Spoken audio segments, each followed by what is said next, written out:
welcome to Talk FCB and welcome back here to the channel, guys. Today it's more disappointment in the title race for Barcelona, who have dropped points at Balaidos. That's not something new for us at all, but this could be a big 2 points dropped. Certainly now, all the ascendancy with Real Madrid in the title race. And I don't think I'm alone in saying the title is probably over. And this for me is really frustrating, and that's not because of the title. Obviously we're disappointed there that we're not going to get our hands on the La Liga title, but I've kind of seen that coming now, not just over the past 2 weeks, but Real Madrid have been growing, and obviously everything that goes on in their games, and I've always just felt that they will get their hands on this title. But today, the biggest problem for me was the fact that actually we showed some good flashes, and I really hope that people here don't just say, you know what, today we saw the youngsters play, we saw Ansu, we saw Puig, we were all so excited, and now look, we've drawn the game, we could have even lost it there at the end. Because let's get one thing straight, the youngsters here had nothing to do with that result, and nothing to do with the fact that we have dropped points today. I thought Ansu Fati was very encouraging, very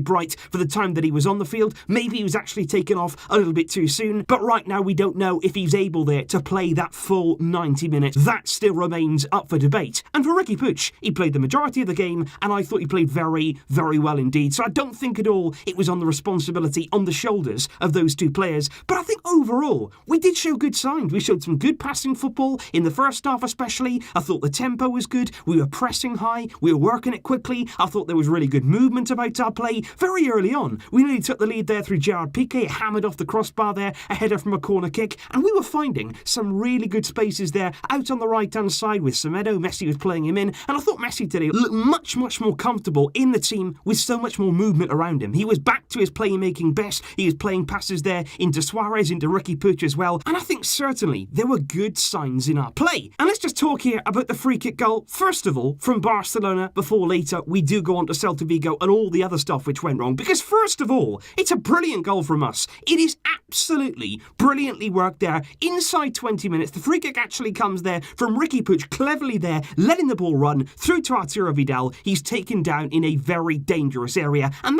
that's Messi range. Now Messi steps up for the free kick, and already you can see Celta, they went even further than Sevilla did a few games ago. They were actually putting their players on the line, they were packing the box, and basically stopping Messi from scoring in any side of their net. But as we spoke about after that game against Sevilla, when teams do that, they leave all the other players open. They leave you there with several options to pass the ball, to cross the ball, to do something different, and actually score in a different way. And I was so happy, as with the players, as with the staff, that we actually executed this brilliantly. Clearly on the training ground, they've been working on this, trying to pick out Suarez, trying to pick out different players in the box when teams do go with this tactic. And as you can see, the players on the line play everybody on side, and Suarez there has the easiest of headers from close range. And you can see in the celebrations, both from the players and on the bench from Quique Setien, and in particular there, Eder Sarabia was pumping the air. They'd worked on that. They there had perfected something on the training ground, executed it in a big moment, and it was such an exciting goal to see, and really happy I was when we took the lead. Now unfortunately, that goal did not win us the game. That goal did not give us the all 3 points, because we have to talk here about the defensive side of Barcelona, because today Samuel Umtiti there was the only change to that back four, and we said going into the game, let's just hope here that doesn't alter the good form we've seen from Barcelona defensively, because up until this game, let's remember, we hadn't conceded a goal since the Clásico, the 1st of March. Since that game, we've been on a real run there of clean sheet after clean sheet after clean sheet, and we were just hoping that that wouldn't affect anything, bringing Umtiti into that team,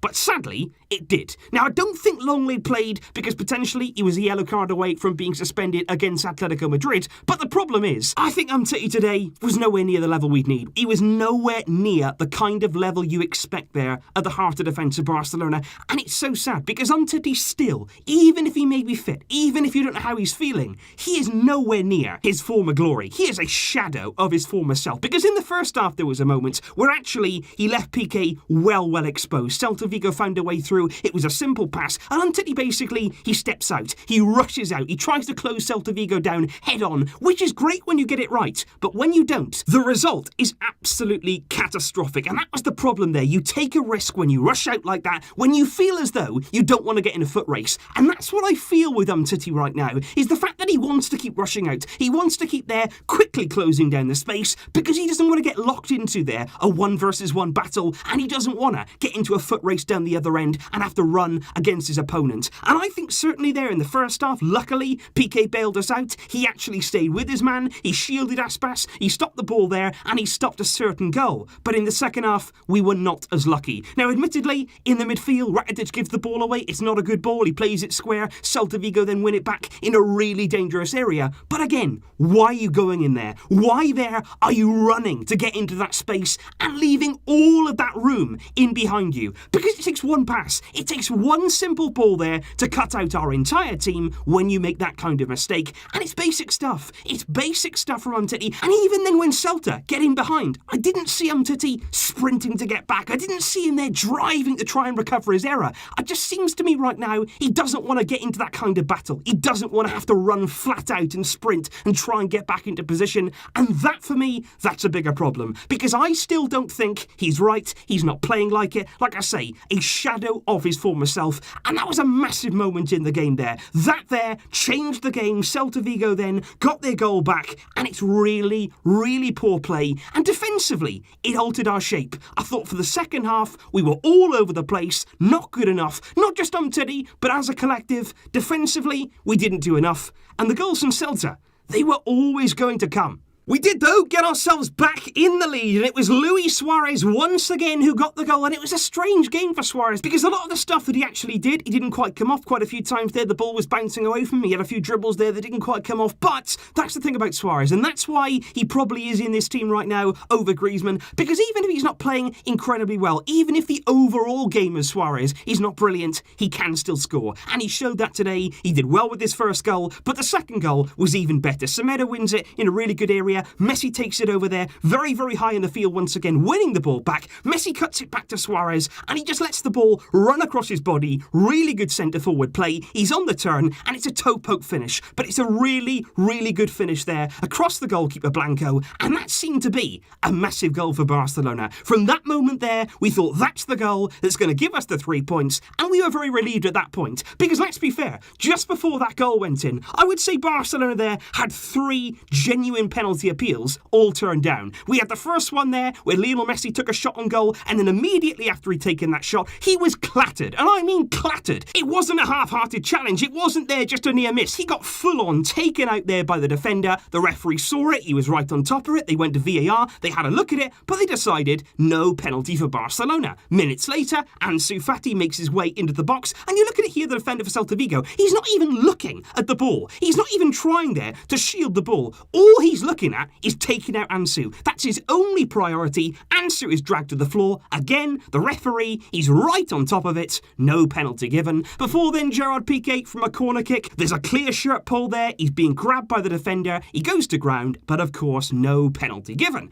But that didn't surprise me. At the end of the day, we know we can't rely on referees. We know that we cannot afford here to be relying on penalties to get us out of trouble, because we're not going to get them. And sadly, another free kick, just as brilliant to be honest as ours was, condemned us to a draw against Celta Vigo. It was a moment in the game which was a little bit controversial too, because Rafinha, of course, on loan from Barcelona, came off the bench. He was brilliant, by the way, after he came on. Rafinha, really, really impressive. The last 2 games, he's been outstanding for Celta Vigo, and he is still contracted to the club, by the way. He takes it there round Gerard Piqué, and then he goes to ground. And there was very, very minimal contact there. But Celta get the free kick. Aspas there lining it up. Griezmann was on the very edge of the wall. Now remember, Ter Stegen here should be lining up that wall to cover every inch of that goal. Aspas said that he targeted Barcelona because he knows they often jump and line up like this from free kicks, and he felt like he could score, and that's exactly what he did. He bends it there, round the wall, takes a little bit of a nick off Griezmann, and it goes into the back of the net. One thing that I would say from this free kick here, one thing that I hate is when players in the wall actually turn their body, when they look away when the ball is struck. For me, you just don't do that. If you're going to be in the wall, stand up, take it on. Because here, if you look, Griezmann there just looks away. He turns his body, and when he does that, he loses ability there to react. Because in real time, if he's watching that situation, if he's looking dead at Aspas there as he takes that free kick, maybe Griezmann would actually stick out a leg, a little bit there to deflect the ball in a different area. But because he turns his body, because he turns his head there, and he's not looking at the situation, the ball takes the slightest of touches, ends up in the back of the net.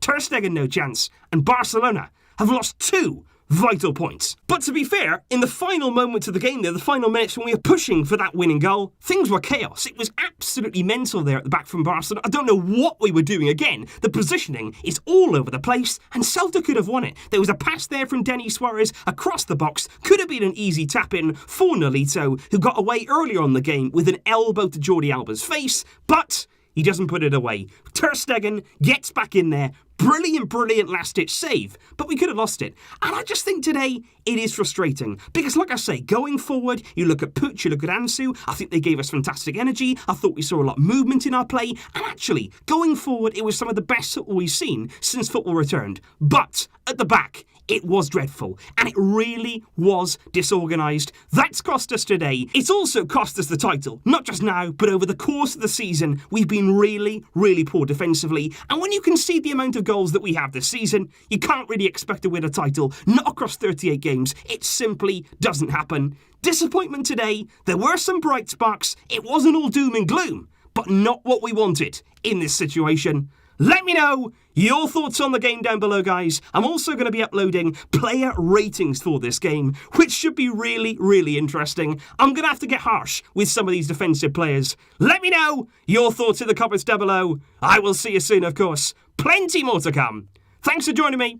But until next time, as always, Visca El Barça.